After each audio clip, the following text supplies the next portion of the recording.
Hey you guys, it's Carolyn from Homesteading Family, and today I am going to show you a super simple treat that you guys are going to want on every single holiday table you have from here on out.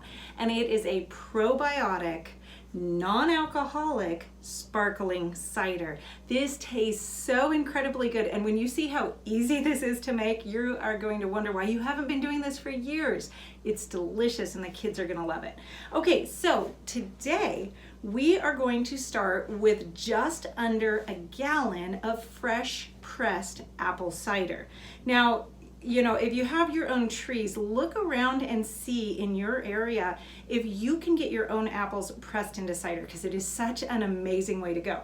If you don't have access to a fresh cider, you could certainly use some cider that you get maybe from the farmer's market, or you could go to the grocery store and just get any old juice. Now let's talk about cider versus juice for just a second, because in the United States, we tend to use that term exchangeably. Cider and juice kind of mean the same thing. Sometimes you'll see the term sweet cider.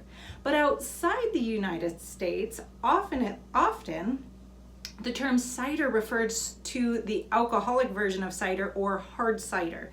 In this case, we are talking about a sweet cider or a juice. So this is just a fresh pressed apple juice. Now you could use just any old brand from the store that you can find. That's just fine. You can use other flavors of juice too. It doesn't just have to be apple. You could use a cranberry mixture.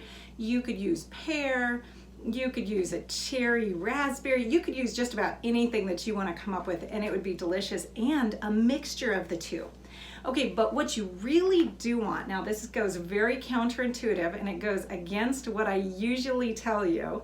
What you really want for this is a plastic container. And the reason for that is because this is going to create a lot of carbonation really, really quickly. And even those glass swing top bottles, you're likely to have an explosion. This really helps. Having a plastic container helps you to feel how full it is. And I'll grab one that I've already got done in a second. You'll see exactly what I mean, because this works up really quickly. Now, you are going to need two special things. One is starter liquid from another ferment. Now this happens to be the juice that was left over from my fermented cranberry sauce that I make for most holidays. It's delicious and salty and tangy and really good. And I have a video out on that if you want to see that. But you need something. It can be a sauerkraut juice. I know it doesn't sound good to put sauerkraut juice in your sweet cider, but you're only going to put a little bit of it in. You're not going to notice a flavor change at all. Believe me, I've done it many, many times with a sauerkraut juice. If you do not have an active ferment or the juice from an active ferment around, you can go to the grocery store, get yourself a plain yogurt that is not a Greek yogurt. Make sure there's no flavoring in it. And you can strain off the clear liquid. That is a whey, and you can use that as your starter. So you're going to need that, and then you're also going to need a warmish spot in your house. You're looking for something from the high 70s up to about the low 90s. A spot like that is going to be ideal. Now this will work without that. If you just have normal room temperatures, it will work. It will just work a little more slowly. Depending on what you need, that could be a good thing or a bad thing. Now we're going to take about 2 tablespoons of our starter culture here, and we're just going to pour this in. Now you can see that I've poured off just a little bit of juice. That way there's some head space here. Believe me, you're going to need that. So we're going to go for about 2 tablespoons of starter liquid in there. Now you can see I didn't measure. I'm not being super exact. If you really are in a hurry, let's say you need this today. You wake up, it's morning, and you go, oh, I really want to try some of that sparkling cider. You can go ahead and double that and put a 1/4 cup in there. You can even put more. You just are really gonna have to watch it because it's gonna go fast. Okay, all I do at this point, I put the lid back on, Make sure it's airtight because you don't want to lose that carbonation. And I'm going to set this in that warm spot. That could be above a refrigerator. It could be sitting near a heater. It could be any place that just stays generally pretty warm. At about the 12-hour mark, you are going to want to really start keeping your eye on it because it may start really swelling. Look at this one. Okay, I went ahead and started this one a few hours ago now, quite a few hours ago, probably about 8 hours ago. And I went ahead and I used that 1/4 cup just so I could have it done in time to film with you guys. And I kept it in a nice, really warm spot, right around 90s, right next to my wood stove. And do you see, I don't know if you can see how firm this is, but when it gets to rock solid, you're ready. Now listen for this because I want you to hear how much fermentation, how much carbonation is built up. Could you hear that? So once it gets to that rock solid, you want to, one, burp it by opening it.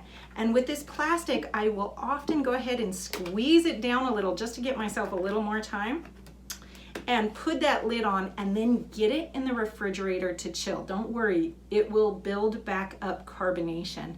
And this just makes the most delicious sparkling cider, and there's a huge benefit in that it is probiotic because we added that bacteria starter.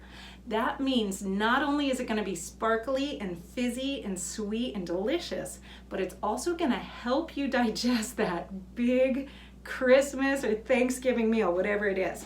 Okay, I want you to see how amazing this is. It is so sparkly and fizzy. Let's see if I can get this right up to the camera so you can see what's going on. And this is so delicious. It's a great way to go. Now, I want to talk for just a second about why this is different than making a hard cider and why you can't just leave this out on the counter. You can take your raw apple juice and just leave it out on the counter and it will start to ferment and it will start to get fizzy. You will get some carbonation buildup. The challenges with that is that is a yeast that is fermenting it then, and it is turning into a hard alcohol. Not necessarily a bad thing, but you don't have quite the same probiotic power once you have a yeast ferment, and it will turn alcoholic. It is very simple to leave a raw juice out and end up with an alcoholic juice. Usually for our holiday table, we are looking for something that is less fermented, less alcoholic, and more friendly for the kids and maybe the adults who aren't interested in the other alcoholic beverages. So this is a great way to go. Enjoy, you guys. You can see how completely simple that was. Just make sure you keep an eye on it so it doesn't explode because cleaning up that kind of mess is not simple, but it is delicious.